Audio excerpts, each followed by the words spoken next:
What started as a misunderstanding 3 years ago between the family of a deceased man and a funeral parlour has led to the creation of the state's first Buddhist burial ground. Today, that very burial ground was given an official blessing.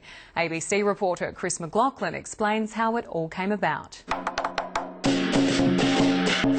Not making noise to wake the dead, but instead to venerate them. A Buddhist burial area is the latest addition to Enfield Memorial Park Cemetery. Certainly with the changing cultural elements of our community, particularly around Enfield and this side of Adelaide, the Buddhist and the Hindu communities, we are working very closely with them to meet their specific funeral needs.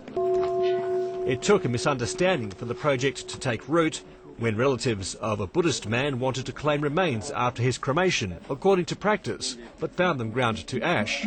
A daughter's complaint prompted the Adelaide Cemetery Authority to work on Buddhist burial gardens with the Vietnamese community. We never know who to ask, what to do, the relevant person. It was unfortunate, but it's lucky that we know the right person.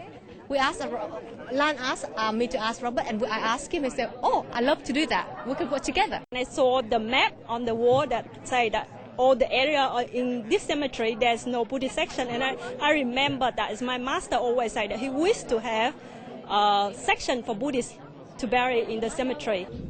3 years later, and the Buddhist burial garden is ready with 115 burial sites and space for 280 cremation memorial sites. The feedback we've got and the working with them and the outcome, I think, just tells the story. And I said, I look forward to coming back in about 10 or 20 years and seeing what this looks like. I think it's going to be profound.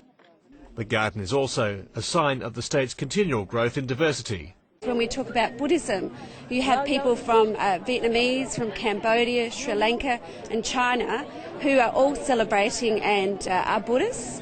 And so this brings together that diversity within the religion as well. What's more, you don't have to be a Buddhist to come to rest at the garden, which welcomes people of any faith.